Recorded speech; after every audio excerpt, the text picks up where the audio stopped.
Good evening from my tiny house. As you may notice, the burning stove's working. The back boiler has been removed, so I can put that in at a later date, but it now means I can light the wood burning stove without it damaging the back boiler.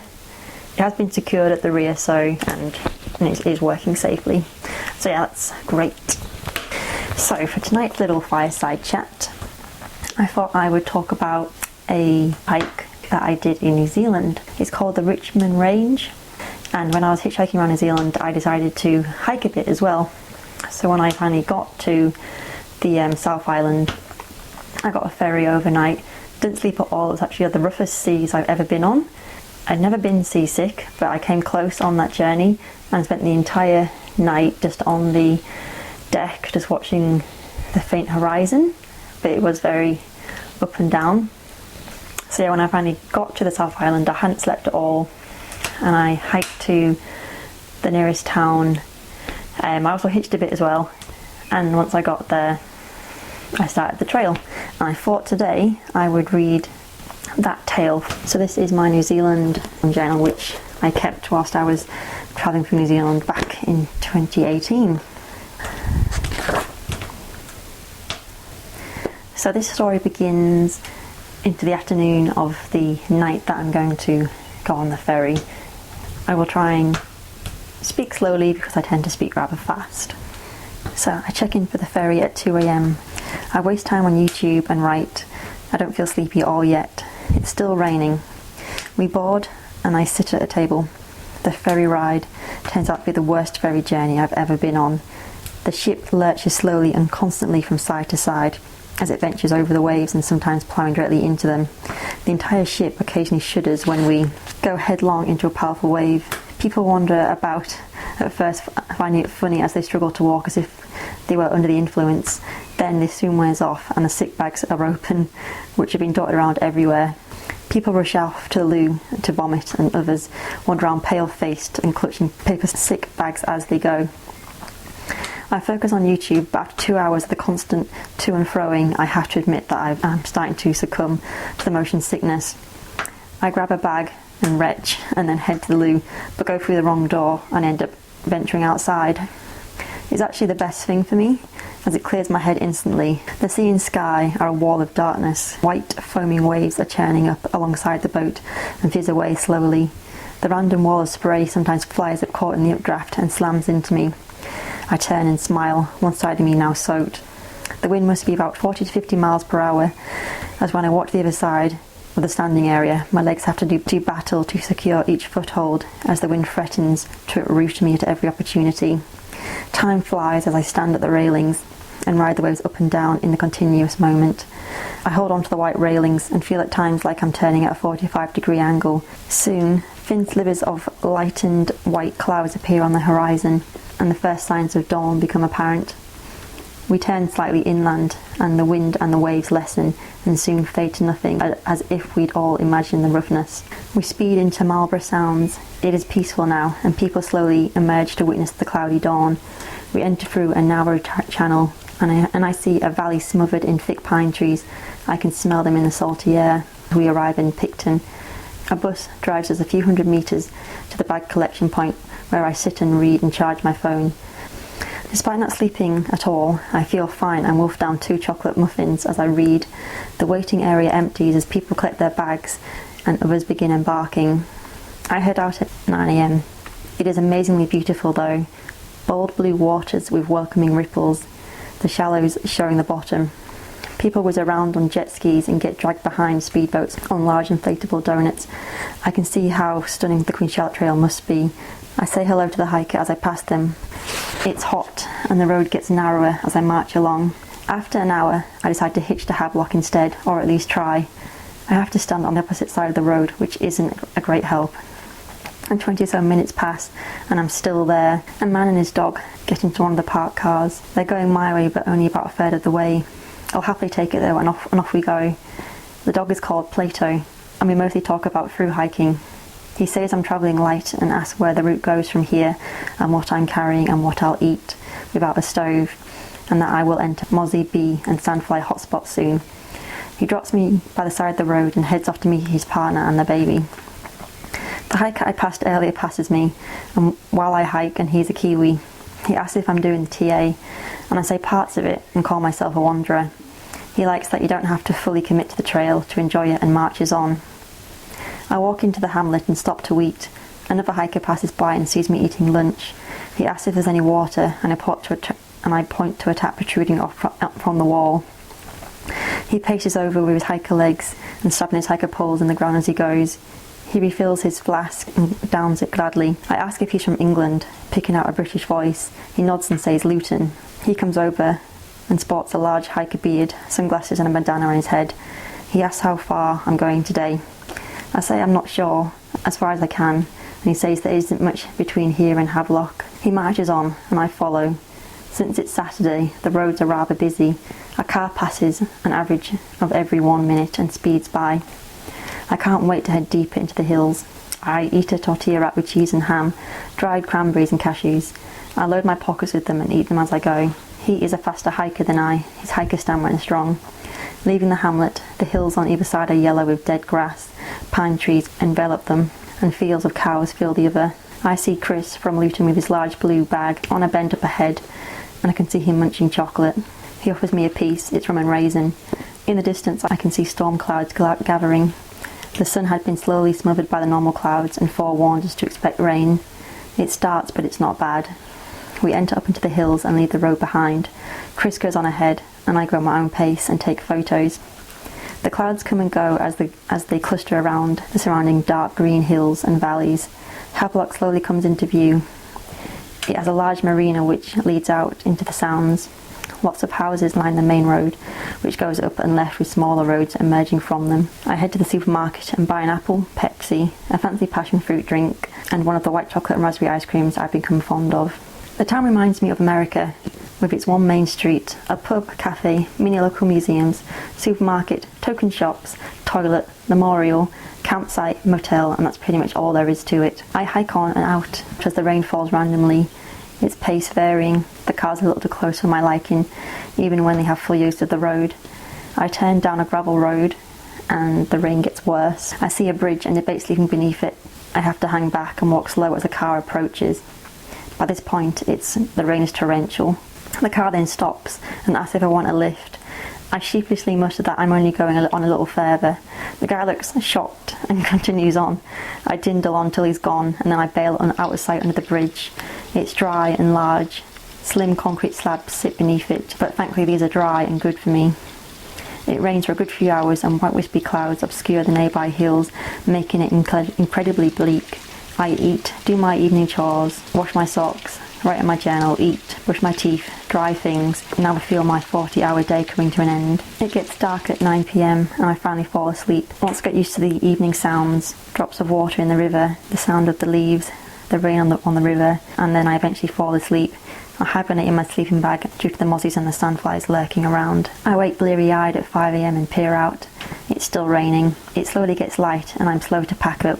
Where I'm laid is wet and it's spread, but as I slept on my foam mat I've kept dry. I'm hiking for 6:30 and follow the gravel road for quite a while. It splits on and off as I hike. Water runs off the mountain and gathers in puddles by the roadside before escaping down into nearby dikes. After 2 hours, I reach the next section, which has loads of cows in it and an electric fence. I debate road walking, then decide to go through the field, and within a minute my feet are soaked. I try the fence and get jolts at my fingers. It is indeed electric. I place my bag over and crab crawl beneath it. The cows stare and edge away but then edge closer when my back is turned. It takes me a while to hike through and I meet a road at the other end. A cool bridge is there and up the road I go and I arrive at another gravel road. I hike for an hour and then I wring my socks out. They pour. On I go and meet another hiker. He is from France and he is named Flo. We swap the standard hiker questions and hike the rest of the day together. We motor on up the road and eventually come to a stop for lunch. I devour 3 tortillas with ham and cheese and then follow it by jelly sweets. It's 5 kilometres to a hut called Captain's Hut, meaning it is a big climb, steep. It levels out for a bit and then it's steep down, a really steep down. A fantail bird flits around and it's either curious or annoyed by us. We pass a Korean girl who had just started to hike at Queen Charlotte's track. Down we hike and arrive at the hut. It's 4 p.m. in the afternoon. I decide to stay and eat couscous, cereal and bathe, deaf to all sandflies I curse. They feast on any spare skin they can find. I chill with people there. Another French guy who's going all the way, and an Austrian guy who's also going all the way. His trail name is Rocket. 2 Kiwi ladies are there, and the Korean girl makes his tent up as well, but she decides to sleep outside in her tent. We make a fire in the wood burner and get talking. The topics of conversation tonight are Game of Thrones, hiking, gear, food, blisters. I sleep well and don't hear anyone snoring, and I'm out like a light. It's very dark. Next day, someone gets up at 5 a.m. and I doze till 5:30 before getting up. Within 20 minutes I'm packed and ready to go. I want to get a good hike on today. I don't see anyone and I hike on to the next hut. I see a few people hike by and see a cool suspension bridge. It's bouncy to cross and only one person can do so at a time. From the midi hut, next is the rock hut. I'm going up and up. The ground is slippery with smooth roots and sleeves and boggy patches, and throughout the day I fall over several times. The hill feels like it's never ending. I can see the lovely blue horizon through the trees, and every time I think I'm close, I turn a corner and I'm going up towards another wall of trees. But once I get to the ridgeline, it is stunning. I have an early lunch in a blown over tree, as they are everywhere, and Rocket passes me. Then on I go and arrive in a glorious open space full of golden tussocks, and the view is spectacular. I can see all the nearby hills covered in trees, dark green and still. I can see a town far away and signs of life. On I hike and down I go, far, far down through the trees. The skies are vibrant blue and it's very hot. I sweat like a boss. A trail runner jogs past me and I reach another hut where Rocket has called it quits for the day. We chat briefly and I hike on. I'm going onwards and the going is steep. It's a 900-metre climb. I have to cross the river several times and in the end take my shoes off and wade bare feet up to my thighs. And then up I trudge up the never-ending hill. I can't gauge where the end to it is. I finally emerge at the top after eating couscous halfway up. I find the hut in a pre-saddle. I meet a Kiwi from Palmerston North who's hiking the South Island. He did the North part last year. We chat easily about ourselves, then Prancer, a Belgian lady, and an American called Section turn up. We eat and chill overlooking the sunset.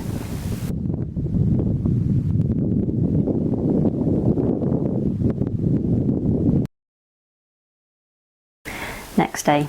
Man, I'm so tired. Up for 5 a.m, pack and I'm off. Up to the peak. Chill briefly at the next hut with Jessie. Rocket passes me, see no one else, and I hike on to the tarn hut. I'm trying to run low on foods. Big mistake. The hills are intense today, my body's so tired. I hike over this green, all the loose slate, and it's sketchy. Eventually I'm pleased to get off. It was endless. Going up Rintu was slow work, but slow going through the trees towards the base, and then it switches to large rocks. They're unsteady but easier to walk on. I see Jesse up ahead and I finally reach him at the top of the first peak where we eat lunch, and then we hike on. We see someone following. I think it's Prancer. The downhill part is tiring and dangerous, down over the big rocks, which are slippy as well. It's super skiddy, and the one behind us catches up and it turns out to be Rocket, who hates going downhill and seems to gain momentum climbing hill. I'm slow ascending, carefully picking where to place my feet. Jessie appears at the top and waves. I summon up to the last 30-metre climb and reach the top. He's sitting out the wind and we marvel at the view. The clouds come and go, swirling up and around before drifting away. We sit there for a while enjoying the view before hiking on. I skid most of the way on the small stones and try not to fall. Then it's downhill through trees and finally to a hut. I find Jessie there. We chat briefly until I push on and hike 8 kilometres to Tarn Hut. It's more steep up and finally down, but I finally get there where Rocket and a Canadian woman are. The lady is half hiking / half biking. The hut is simple with 5 beds and Rocket has already started a fire. We chat about hiking, travel, yachts, Japan and the trail. Then we fall asleep at 9 p.m. I sleep so well. Next day, I wake at 5 a.m. and I'm up for 5:30 and I'm away. I speed walk when I can, or jog if it's flat. I witness a beautiful sunrise. Lines of pinks and golds fall over the mountain in the distance. A smooth cluster of white clouds cover the tips. I speed on and keep my momentum going. I underestimated this section. The only food I have left is a bowl of cereal, a bowl of Moroccan couscous, scraps of tortilla and cheese. I hike on and make speed for escaping the alpine forest, just because I'm running out of food and also because rain is due. And between me and the exit of this trail, there are 8 river crossings to do, and I'd rather they weren't full. I see footprints up ahead. I reach the second river and turn to see Rocket behind, who is attempting to make me jump. I catch him at the 6th river, and he's sitting there gazing longingly into the clear pool of water, which is gathered beneath a waterfall. "I'd swim," he says. "Maybe the next hut is nearest dream." He hikes on, and I catch him at the next hut. He's there with a Canadian, and we debate doing the next section, 10 kilometres up and then down. The weather seems okay at the moment, and it may be worse tomorrow, so we decide to hike and do it. It's midday. Rocket offers me some chocolate. Precious chocolate, I think. He leaves us in his dust, and the Canadian guy overtakes me after 10 minutes. It's slow going up the hill, through the tussocks and new rivers, and then it starts to rain. Sigh. The clouds come in and I can see nothing. Once I reach the top, it stops raining and the clouds come in waves. I can't see the orange poles, and I follow my GPS until I can find the trail. I hike up and then down the mini mounds of slate, and then the clouds lift completely and I can see all of the surrounding mountains. It's how I picture Scotland to be, or the Scottish Highlands. I follow the edge of the mountains, round and then downwards to some trees, and now it's time to go all the way down, and the rain returns. Sigh. And so I become soaked, but not too cold. I sing as I walk and follow the river. It is super clear. One final river crossing and I arrive at the base of a 15-minute walk to Hunter's Hut, which is a memorial hut for 2 conservation workers who died in the old one when it was flooded. There I spend the evening with Rocket, 2 Germans and the Canadian guy, and a mature German lady who is going northbound. We play cards, and the loser has to wade through the river first, and then we discuss there should be a hut rating system. So yeah, this is my final day on the trail. I had not taken enough food, so in this last day I kind of blitzed it into town. I wake on or off through the night. Even though it's truly dark, people get up and use the bathroom and someone snores, and all through the night it rains, constantly. I wake up and it's light. It's 5:55 a.m. I slept in. It's raining still. I lay and watch the rain happen through the windows. Another wet day. I eventually make a move and sort myself out. It's still raining when I set out at 6:30 a.m. I nod to one of the German guys who is up and says good luck, and off I go. My clothes are still damp, and even though I left my shoes under the porch, the wind has blown rain into them. I wear my purple puffy and aim to fly like the wind today. The first section is 9 kilometres to the next hut. It's a combination of the usual ups and downs and no rivers yet. I reach it for 9 a.m, 2.5 hours later. Whoop! It rains on and off as I hike, sometimes hard, other times just cloud, but I'm soaked either way. I can smell a wood burner and know I must be close to the next hut. 20 minutes later I come across and hear people inside.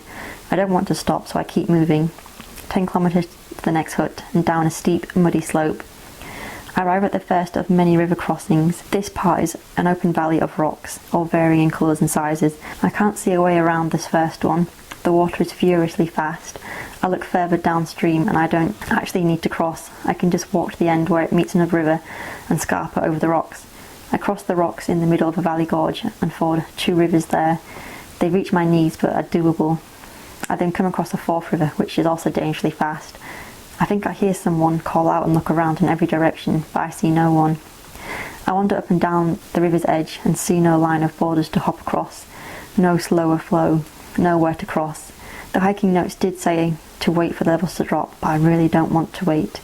My rational let's keep Katie alive side dwindling in down to my hungry must get the chuff out of here side. I see one section which is still flowing fast but is slightly better than the rest. I go for it. Planting my feet carefully, I set them like tree trunks in the flow. I can feel the pull of the water trying to sweep me away. I'm about halfway across the 4-metre river. I reach onto a round boulder, water flowing over it, and now up my sleeves. I edge my feet along, blindly seeking strongholds. A row of rocks are positioned along, and I slip my feet in behind the base of the boulder, where an untouched air pocket remains. I slip my feet into these and find my feet remain still. Maintaining this, I am able to reach the other side. It's an uphill climb, but I needed it to warm up as I'd grown cold from standing around the bank edge looking where to cross. So up I go. It's steep and I'm slow. I keep going, trudging along with my slow death march, then it's down again, steeply and sharply. Where I come across another river, I sigh and pace up and down again. Upstream leads to a flat-faced edge, and downwards the river gains too much momentum. Swearing loudly, I look to the middle where the river splits between a large rock. Stepping into the flow, I can already feel the drag it has on me, but I'm that determined, or maybe stupid, that I keep going. I don't feel its coldness. I edge towards the middle, feeling this is a stupid thing to be doing. I'm nervous but determined and stubborn. I reach the centre divide and go on. The flow comes up to my crotch and gains speed. On I go, further along. Further I go, bit by bit, and soon I emerge out the currents and I'm free. I'm relieved and have a deep hatred for river crossings now. On I go, and I have to literally climb a vertical mud wall. I latch onto roots and heave myself up. I'm panting, but up and ready to tackle the next slow climb. I try to run on the flat parts, keep my balance on the steep downwards parts, and try to keep going on the uphill parts. The path is a stream in itself, and my shoes and feet are constantly submerged. My nails are wrecked, and will need super gluing and dental floss to fix them. I follow the ins and out of the mountainside, stumbling over the debris there, and slipping often, sometimes flat on my arse, or only just catching myself and ending in a dramatic freeze frame. Mud is everywhere, but I don't care. I round a bend and begin to descend. It gets flat as I look ahead, seeking the next orange diamond, the trail markers. But then up ahead I see a right rapid river. I swear loudly several times. This river is by far the worst I've seen. 10 minutes later and I'm at its edge. I wander up and down. I try one way, I know it's a no-go, and swear again. I'm getting angry and frustrated. I return to the centre and pick the slowest part, which isn't slow at all. In I plunge and get halfway across and realise there is no going back. It's fast and up to my waist. I begin to breathe fast and put my right foot forward and have it swept away. I try again and feel myself begin to be pulled along by the water. I sink to my belly button and feel the lower third of my backpack go in. I panic because my camera's in there. I urge my feet on, my legs following. I keep my balance and wade through the river. I'm so close to the other side and so close to being dragged under and down the river that no one would know. One step, two step. The pull is immense, and bit more, and soon I'm rising out the swell. I exhale deeply and clamber out, soaked from the belly down. I have no idea how wet my belongings are. There is nothing I can do about it, so on I hike. Hike. I've been hauling ass since half past 6 this morning, and now it's midday. I should reach the next hut by 1 to 2 p.m. I kept a decent pace where I could, but I was slowed down by the rivers. I scramble up a rocky cliff face and continue my upward zombie trudge. I peer over the edge and see a conjoining river and a jettison of a waterfall falling into it. I pray it's the last river crossing for me. Up I go, and I'm back walking in the crevices of the mountain folds. I slip and slide all over the place, but I'm that determined to keep going that I take momentum from the falls and plough on. I cross a few overflowing streams that have grown large due to the constant rainfall, but I pass them quickly. It's 1 p.m. now, and I enter upon a moorland area. Tussocks cover the place and are waterlogged. I walk ankle deep now in clear water and sink often. Clouds engulf the area and it feels almost eerie. I keep going. I've not eaten and I've not stopped in 7 hours.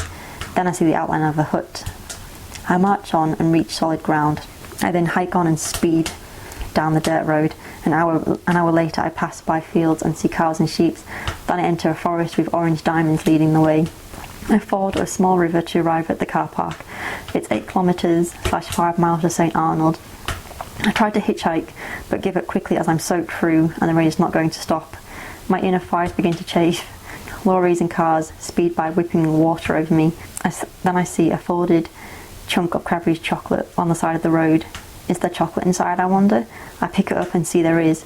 It's melted and reformed, and someone's obviously held it out their car window. I break the ant sections off to devour it. I'm so hungry, but I don't care. 2 hours later I arrive into town. My legs hurt from the rubbing, but there's little I can do. I walk through and hope the shop will still be open. It is. It's 5:15 p.m. I leave my bag outside and wearily step inside. I browse the aisles and care little for the price. I pick up a bottle of Coke, sweets, a clementine, a large barbecue, flavoured crisps and an ice cream. I sense the girl behind the till's eyes on me and meet her gaze with a smile. She looks away. I go to pay and ask if the cafe is still open, as I love some hot real food. She says it's not, so I whip around and buy some chocolate and cookies. I ask if I can change in the toilets and she says they're closed. I sit outside and devour my goods, not really tasting them, rather inhaling them. People come and go in their fast, dry cars. I reconnect with the rest of the world and decide to walk to the campsite. I don't want to pitch my tent, but at least I can shower. It's $1 for 7 minutes. I buy 3 tokens, and even though I'm soaked, my skin's waterlogged, it's nice to stand in the hot shower. My chafed legs sting, and I see another blister has popped. My calves have mud smeared everywhere, and are scratched and have sandfly bites lining them, but I don't care. 20 more minutes later, I feel more rejuvenated. I hobble around and I migrate to the laundry room. For $3 more, I dry my puffy, my backpack, my sleeping bag and a few other items. It's raining still, and I'm so glad to be here and not on the mountainside. My shoulders and back ache and my feet are sore, but apart from that I can't complain. I dream of checking into a future hostel for a 2-night stay, going to eat at a restaurant and sleep in where there's Wi-Fi and I can watch YouTube and I can read. Half an hour later my things are dry. I wrap them around myself. A few people ask if I'm sleeping here tonight, in the space opposite the toilets and in the laundry room. I shrug and say possibly. It gets to 11 PM and I go to check on the shelter area I saw earlier. It's pitch black outside and I walk blind, but happy to find the kitchen/eating area is empty. I set up my sleeping bag on the narrow wooden bench and fall asleep to the sounds of the rain and rodents attacking the bins. I wake just before my alarm at 5:55 and see a dull gloom settling in over everything. I brush my teeth and sit reading till 7 AM when the camp host wanders over. He's surprised to see me and asked if I came down from the hills or slept in my tent in the grounds. I sheepishly reply that I slept in here last night and he nods, saying it was the smart thing to do. He then asks if I like a cup of tea and makes me one, and we sit and chat. I talk of my hike, my travels, hitchhiking, siblings, and then he talks about his life and how he travels with his wife and how they spend 2 weeks looking after campsites before moving on and doing the same elsewhere. They have 2 daughters and 5 grandchildren. The blue sky finally appears over the mountains and he gives me a free shower token so I can warm up. So kind. I head to the cafe where I proceed to eat a mince and cheese pie, a chocolate banana cake and raspberry milkshake and write postcards. I then head out to Hitch after 9 AM. A few cars pass me and I get a few waves. Then I see a silver car stop and turn around and come back for me. I can't believe it. It's a lady with 3 young kids in the back. She says they all had a discussion about whether to pick me up or not. I thank them a lot as she hoists my backpack into the boot. She's 41 and from Germany, but lives here now and is divorced. Our children are 8, 7 and 3 and proceed to ask me a lot of questions all at once and tell me about their 5-day holiday here and how they don't have a TV at home and how they watched Shark Boy and Laugh a Girl and took the boat taxi and saw a duck attack a seagull because it stole some food, and they proceeded to ask me why I don't have a car, how old I am, what I got for Christmas, where I live. It's a very talkative journey and they take me all the way to the information centre in Nelson and point out things for me to do on the way. I book a hostel for 2 nights and set off to the charity shops in search of some cheap clothes to wear while I wash my own. I shower, do laundry, eat my pasta dish, read, go on the Wi-Fi, chill and feel content. My legs are bruised, scratched and covered in sandfly bites. I can't be bothered to sort out my blisters yet. It rains all afternoon and into the evening, but I don't care as I'm inside. I read and finish my book. It's a good book, I need to read more, and then I go to bed. So, I hope you enjoyed the tale of my adventure in New Zealand as I hiked along the Richmond Range.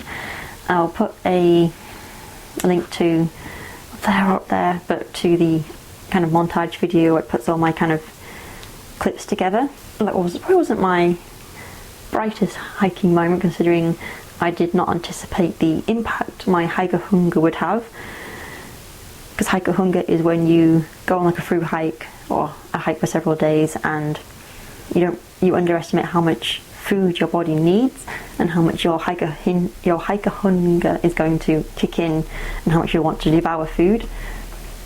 I underestimated that. That kind of propelled me through to finish the trail quite swiftly. But I hope you enjoyed this tale, and yeah, hope you enjoyed my little fireside chat. I know I'm enjoying having my stove back on, and I'll see you in the next video, which will probably be wild camping or moving the tiny house. we will see. But yeah, thank you for watching, and I wish you all a very pleasant evening or day or morning, depending what time of day it is where you're watching this from. But yeah, take care.